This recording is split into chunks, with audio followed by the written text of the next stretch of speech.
District officer minority অ্যাফেয়ার্সকে অক্লান্ত পরিশ্রম last 15 দিন ধরে অক্লান্ত পরিশ্রম করেছে জেলা শাসক এবং তার টিম, স্পেশালি ডোমা।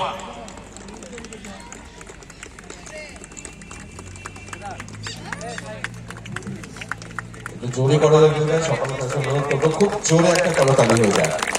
এই মতো ডোমা মা তিনি এই পুরস্কার গ্রহণ করছেন আমাদের ডিস্ট্রিক্টের তরফ থেকে তুলে দিচ্ছেন বন্ধুদের হাতে, যাদের এরপর শেষ পর্যায়ে যে দায়িত্ব আমার উপরে করতে হয় সেটা হচ্ছে ধন্যবাদ জ্ঞাপন সবাইকে, যারা যারা উপস্থিত আছেন, যারা উপস্থিত নেই, যারা চলে গেছেন, যারা পর্দার পেছন থেকে হেল্প করেছেন, প্রত্যেককে সব থেকে আগে কিন্তু যেটা ধন্যবাদ দিতে হয়, আমরা সকলেই মিলে ধন্যবাদ দিই, যদিও ওনারকে ধন্যবাদ দেওয়া একটু দৃশ্যতা হয়ে যায়।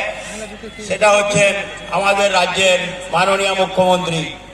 তার অনুপ্রেরণা, তার উৎসাহ, তার ছাত্রছাত্রীদের প্রতি ভালোবাসা, সেটা আমরা খুব কাছ থেকে দেখেছি। আমরা দেখি, ডেলি দেখি যে কতটা উৎসাহ দেন উনি। ওনাকে ধন্যবাদ না জানালে বোধহয় অকৃতজ্ঞতা হবে। সেই জন্য প্রথমে আমাদের রাজ্যের মাননীয় মুখ্যমন্ত্রীকে আমরা ধন্যবাদ জ্ঞাপন করি যে এই বছরের স্পোর্টস দুটো জেলাতে, পাশের জেলা মালদা এবং মুর্শিদাবাদে সমাপ্তি অনুষ্ঠানের জন্য উনি অনুমতি দিয়েছেন, উনি আদেশ দিয়েছিলেন। আমরা ওনার আদেশ অনুসারে যতটা সম্ভব হয়েছে খুব ভালো করে সফলভাবে করতে পেরেছি। মাননীয় মুখ্যমন্ত্রীকে ধন্যবাদ জানাই। তারপরে আমাদের মন্ত্রী আছেন, আমাদের মাননীয় মন্ত্রী আমাদের সঙ্গে আছেন।